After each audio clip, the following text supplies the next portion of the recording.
Willard? Lily's ready. It's always ready.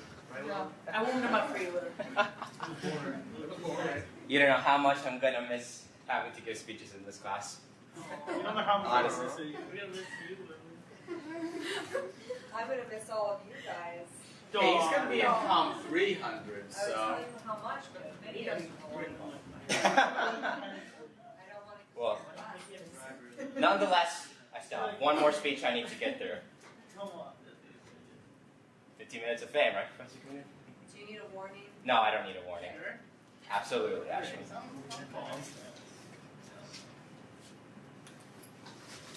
Many years ago, a 16-year-old girl left the country in civil war for the United States. She left hoping that the life that awaited her would be better than the one she was leaving behind. Then, she had unprotected sex and became pregnant by accident. And as a result, her life became much more difficult. The baby boy was born to a mother who didn't know how to speak English, who had no money, and who ultimately had no father either. He simply left one day, never to return, leaving us all alone. And I say us because that girl is my mother, and the boy is me. That was more than 17 years ago, but nothing could have prepared us for the difficult life that I, had to live. 2 years after I was born, my sister was born. And as time passed, there were days when my family and I slept in a car with no heat in the winter because of a lack of a home. There were days when my family and I couldn't eat because there was no money. And there were even days when my sister would cry. And all I could do was hug her in place of my mother, who couldn't be there because she worked long hours. And although my mother, 35 now, viewed us as a blessing, she does admit that her life changed because she became pregnant at the wrong time, and that it was never the same. And she had to sacrifice every day of her life for the next 19 years because of it. I was an unplanned pregnancy. According to the Centers for Disease Control and Prevention, in 2010, about 370,000 infants were born to women between the ages of 15 to 19 years old. To put that into perspective, if we were to take this classroom, 3 of you would be pregnant right now. Can you imagine that? I can't, because I'm the result of such a scenario. That's why I believe that contraception should be made available for free to everyone, because the problems associated with unplanned pregnancies can all be avoided that way. My family may not have had to struggle so much if contraception had been more affordable, but with a 3 in 10 rate of teen pregnancy, I know that there are other people in the same situation that my mother was in. Expensive contraception and high pregnancy rates are all problems that need to be addressed and that need a solution. The first problem is lack of affordability. It's necessary that we make contraception free. According to the U.S. Census Bureau's American Fact Finder, there are about 32 million Black and Hispanic women who are between the ages of who are at least 18 years old. Think Sociology, a book by John G. Carl, contains a study conducted by the CDC. In 2006, those Black and Hispanic women had an average birth rate of about 4 children per 1,000 women.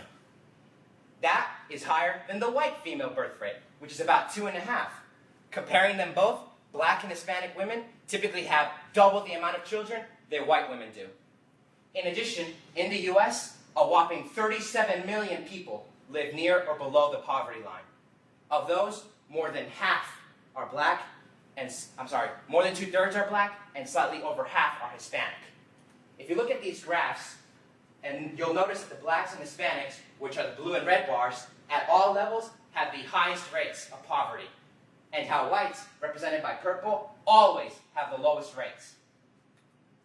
Lawrence Weiner is a director of the Guttmacher Institute, which works to advance sexual and reproductive health and rights. In the scientific journal Contraception, he wrote that pregnancy rates are highest among poor and low-income minority women. That's why minorities have more children. They make less money than everyone else. They can't afford contraception. And if they can't afford that, do you think they can afford raising a child? No, they can't, because they just don't have the money. As I mentioned before, there were days when I couldn't even eat due to my mother having no money. The second problem is the risk of getting pregnant. We need to lower that risk. Princeton University's Office of Population Research states that the risk of getting pregnant can reach a maximum of nearly 30%. And a 2011 study conducted by the CDC reports that in 2006, 49% of all pregnancies in the US were unintended. Let me reiterate that. Half of all pregnancies in the United States were unplanned. What all those numbers mean is that right now, we have about 32 million young women who are at risk of getting pregnant. That is 10 million more than the entire population of Australia, according to the Australian Bureau of Statistics. That is unacceptable. Girls of that age should not be having children. They're not capable of taking care of them at that age. My mother certainly wasn't, and I suffered because of it. Contraception has to be more readily available so that all these numbers decrease. And the only way we can accomplish that is if contraception is made free to everyone. If it's free, that means that anyone can go to a pharmacy or drugstore and pick up condoms or pills for free. That means that not having money will no longer be a barrier for safe sex. And since minorities tend to make less money than everyone else, they will benefit the most from this, which in turn will mean a reduced birth rate. And if it's free, that high pregnancy rate will also go down. Since contraception will be more widely available, people, especially young women, will be able to take advantage of it more easily. As a result, chances are very likely that that 30% chance of getting pregnant will decrease. Free contraception is the solution. When applied, we would live in a world where there are less STDs, less unplanned pregnancies, and less abortions. And if it's free, since the risk of getting pregnant will be so low, it won't be a constant concern for us anymore. The Obama administration supports this. Senator Barbara Boxer, a Democrat from California, stated in a February 2012 ABC News article that it is our clear understanding from the administration that the president believes as we do, and that the vast majority of American women should have access to birth control. According to an article in the New York Times, on March 23, 2010, President Obama signed into law the Patient Protection and Affordable Care Act, otherwise known as Obamacare. The act supports free contraception. However, many states have opposed the law, which is why it isn't free yet. And since contraception isn't free right now, we will have to make it free. And the best way to do that is through awareness. The official Facebook page for the White House, located at facebook.com/White House, is a great place to let them know that you support free contraception. If you write a quick message to that effect, in less than 1 minute, you've done your part. And for those who don't even have a minute to spare, then the official White House Twitter page might be a better option. Located at twitter.com/@White House, the phrase, "I support free contraception and Obamacare" is less than 140 characters.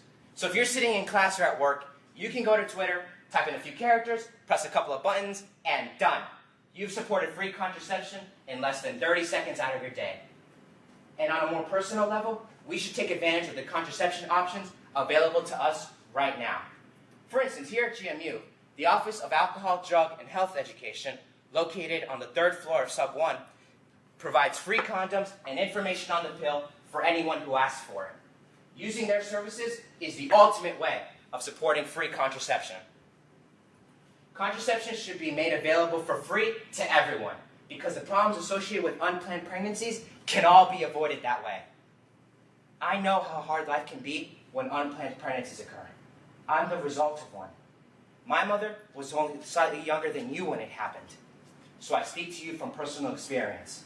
Support free contraception so that you and people you know don't have to go through what she and I had to, and to protect yourselves as well. You all have the knowledge now. And as we all know, knowledge is power.